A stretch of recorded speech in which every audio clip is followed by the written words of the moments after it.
Volleyball is the best team sport there is. Have to touch it. All right, let's talk about some tournament health. These girls play tournaments a lot. Um, so, in our car ride up here, it was kind of fun. John's in a different car, but we were talking a lot about how these tournaments go. I'm not sure. I'm sure you know, John, kind of how these tournaments are. There's a lot of noise. There's a lot of stuff going on. There's 20 to 50 to 100 courts at once. From your backgrounds, do you have a suggestion for these coaches to have their players perform their best at these tournaments?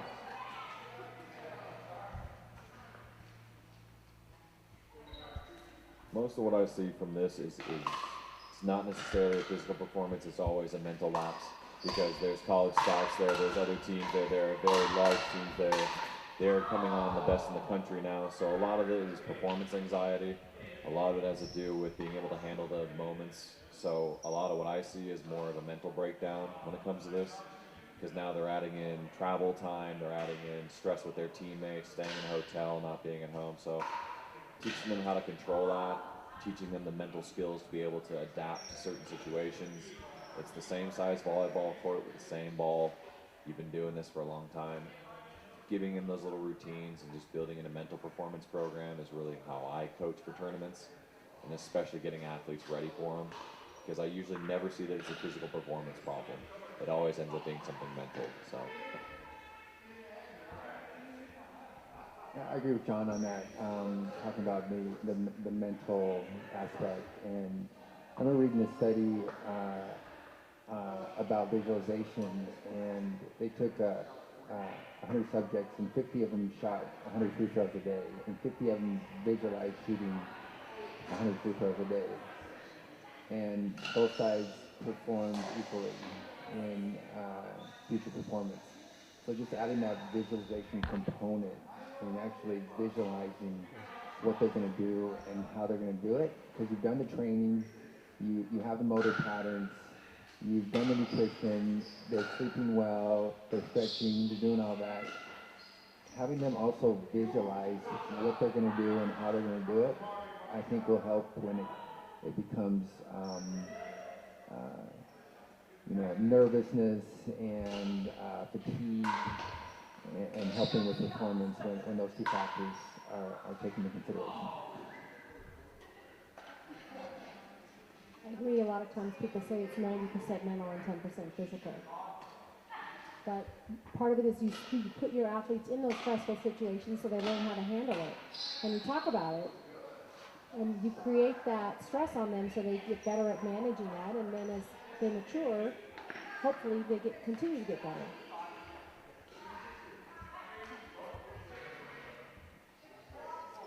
I think one of the things I've learned on the human body is you only get so much per day. I don't care who you are, you only get so much per day. Jim and I had a conversation about this, and if you want your athletes to play up here, they can't play up here all day. But they can come back here. After the game, you shut them down as much as you possibly can, shut them down, so then they can come back up.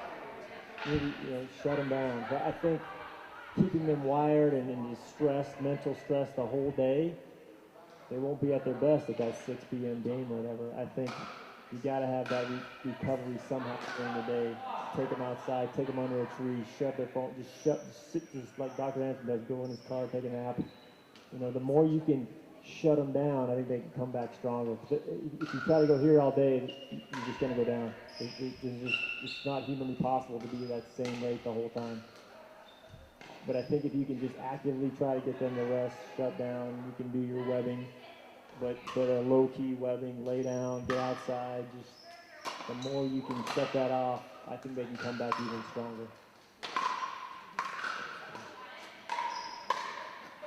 So kind of on the same lines, I'll kind of skip that one since we talked about it. How do you balance rest recovery versus stress exercise during the tournament? Just kind of working that way. So training now, I found this hard with volleyball. These tournaments, they're all day. They're 5 games. Sometimes they're very intense. You got to get this burst activity. You want the power. You want the anaerobic system. You want the jumpers. You want them quick. You want them fast.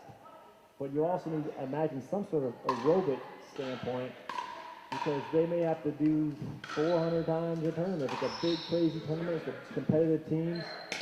So how do you train for explosion, but you also need endurance? I know you need both, but do you have any specific suggestions for the coaches to get their teams ready for these tournaments when they have to be fast, be quick, but they have to do it over and over and over and over?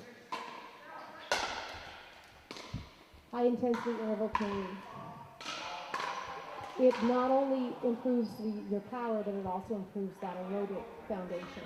So it hurts, it's not fun, but it's effective.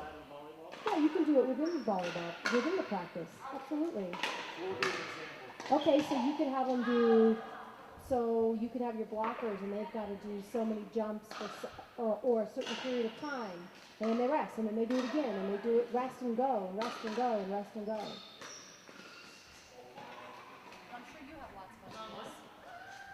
Yeah, I mean the interval train to this type of sport, you know, volleyball, basketball, soccer, sports of those natures. High intensity interval training is the key. You manipulate the duration of the work, you manipulate the duration of the rest, and you manipulate the number of repetitions. You have to have metrics on them, things like, you know, like Nora talks about, well, you got your jumpers and they got to jump, but you need a mark.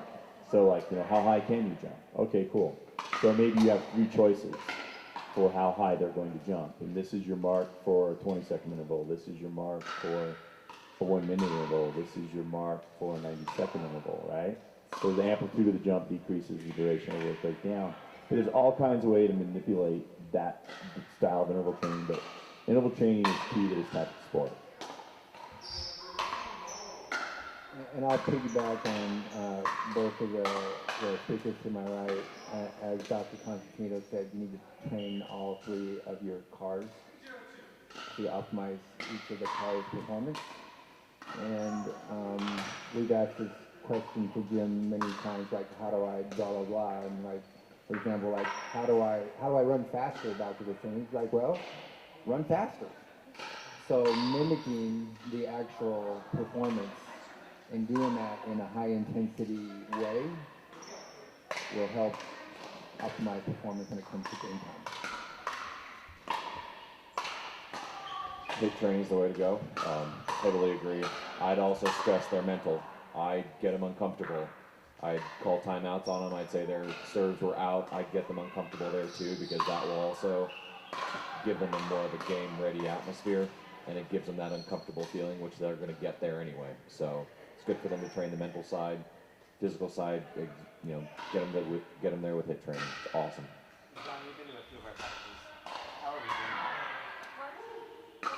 So the question was, how are we doing with the high-intensity interval training with their practices right now? It doesn't exist, if you want me to be honest. The reality with these girls is they don't max jump, they don't max sprint.